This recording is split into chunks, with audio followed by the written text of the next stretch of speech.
Grandmaster Daniel Naroditsky destroys with this offbeat opening, winning nearly 90% of his games in it against titled players. It's aggressive, it's tricky, and yes, it even includes a queen sacrifice. This is the Jobava London. Let's break it down move by move. White starts with d4, kicking off a solid foundation. Black responds with d5, all standard so far. Next, White brings the knight to c3, aiming to support future pressure on the center and launch into Jobava London territory. Black develops their king's knight, a natural and strong move eyeing the center as well. Now comes the bishop. White places it on the f4 square, aiming it straight down the diagonal. This bishop becomes a key attacker later on. Black replies with their knight to c6, developing quickly and putting pressure on the center, but it is actually a mistake to play that knight move in this position. White jumps with knight to b5, a strange-looking move at first glance, but this knight is about to stir up trouble. This is going to be a common idea in the Jobava. Black pushes d5 to challenge the center and get more space, the only good move Black can play. White captures that pawn in the middle,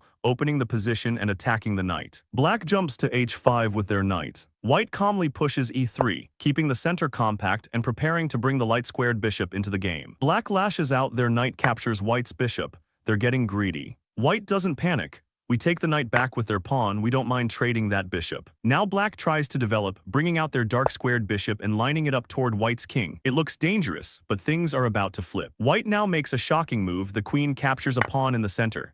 This looks like a blunder. Black grabs the queen, but wait for it. White's knight jumps right into the heart of Black's territory, checking the king and forking the queen. Black is forced to move their king after they move it. White's knight leaps in, taking the queen, and suddenly, White is up 3 pawns and has massive pressure. And we are ready to castle queenside with an easy game ahead of us. Alright, but what if Black plays smart and solid, and doesn't allow that queen sacrifice line? Well, most players at the master level will go for this next move instead. Black plays e6. This is the most popular and probably the strongest response here. It keeps things solid and prepares to develop the dark-squared bishop. But White doesn't slow down. The knight jumps out to b5 again, yes, that same move to the queen side, going after pressure early. Now Black has 2 major choices here. They can block with their bishop or knight to a6. First, we'll look at the more common option, bringing the bishop out to challenge ours. So Black plays their bishop out to face off against ours, bishop to bishop. White instantly captures with the knight, trading off and pulling Black's pawn onto the d-file. Black's pawn structure is already ruined. White, about to build up a rock-solid structure with tons of room for a future kingside attack. White calmly pushes e3, nice and solid, supporting the center.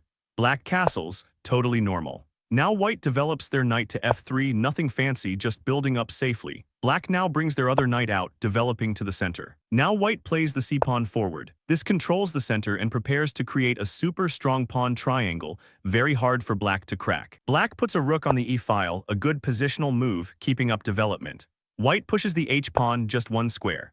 Looks slow, but this tiny move creates room for the bishop, and more importantly, it starts preparing for a kingside pawn storm. Black now tries to break through. They play e5, striking in the middle. White doesn't flinch. The bishop slides back to the second rank, keeping the pressure along the diagonal and waiting. Black pushes again, going all in with the center pawn. So the knight reroutes, going back to d2. This might look passive, but it's a powerful repositioning plan. Black brings out their bishop to pressure, but now the attack begins. White plays queen to the b3 square. Black plays b6 to stop immediate ideas, but White continues the pressure, g4, threatening a kingside breakthrough. Black tucks their bishop back to avoid getting trapped. White's queen slides to a 3, threatening the d6 pawn. Black plays h5, but this opens up tactics. White captures. Black takes back with the knight, but now White crashes into the center. The queen grabs a key pawn, and after the queens are traded, guess what? White is still better with active bishops, safer king, and full control over the board. Black pushes g-pawn 1 square for king safety. Now the bishop pins the knight to the rook. Black tries to bring the rook in, and White calmly pushes a pawn to keep queenside space. Here we are ready to castle queenside and start attacking kingside with a very solid pawn structure and plenty of attacking ideas. Now let's look at the sharper response, where Black doesn't bring out the bishop but instead tries to defend early with their knight. This line gets messy fast, but White comes out with a clear edge and a dangerous passed pawn. Black plays their knight to the edge to a 6. Not the prettiest square, but they're guarding c7 and trying to stay flexible. White keeps it calm and structured.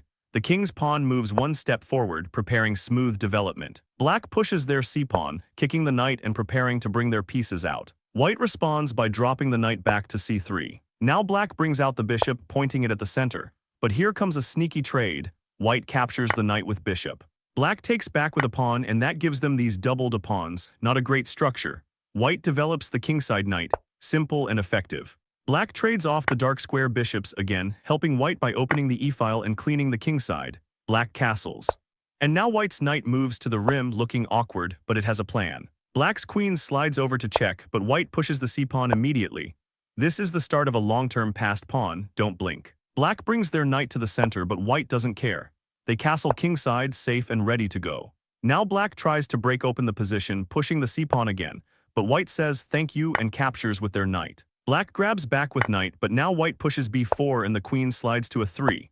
Here take with the b-pawn and black takes our c3 pawn. Now comes the punch, white puts a rook on the semi-open e-file, fully activating it. The queen is in an awkward spot, so it slides to a 5. White begins the kingside rollout, the h-pawn starts marching. Black develops their bishop, but it's already too slow. White pushes again. h5, a classic Naroditsky move. Black panics and blocks, but white brings in the knight, heading for powerful attacking squares. Black tries to untangle with bishop to a 4, but now white just plays queen to d3. Black tries to attack our queen again, the queen steps to e3, and suddenly all the pieces are staring straight at black's kingside. And before we dive into this final wild variation, drop a comment below. What other openings do you want to see next? We'll cover the sharpest and most practical lines that actually win games. Now let's hit the final one, and it's explosive. Alright, this time black says nope, not today, and plays pawn to a 6, stopping the knight from jumping into b5 early. Seems solid, right? But white has other ideas. Immediately the king's pawn steps forward, clean, standard development. Black follows with e6, also normal. But now comes the heat. White pushes the kingside pawn g4, it's time to throw punches. Black plays c5 to attack the center, and we're not slowing down. g5 comes next, chasing the knight off its comfy square. Black has to back up to d7, they're already cramped. Now white swings the queen toward the kingside, prepping pressure, batteries, and chaos. Black continues developing, bringing a knight toward the center, but here's the surprise. White castles long, queenside, it's officially a race now. Black pushes b5. Next move, the queen drops one square down into the attack, landing on g3 and keeping all the tension alive. Black responds with rook to a 7, trying to get ready for defense, but they're already on the back foot. Now white calmly boosts the center, playing pawn to e4. It's not just an attack, it's also control. Black responds with c-pawn captures in the center, trying to chip away at white's strong hold. White doesn't flinch, we take on d5. Black takes back and the center is boiling over. White jumps in with their knight, capturing the pawn on d5. Black tries to stay active with bishop to c5, trying to find counterplay. But white ignores it and plays one of the nastiest ideas in the entire line, rook to e1 check. Black has to block with one of their minor pieces or move the king to lose castling rights, and their position is practically resignable. See you on the next one.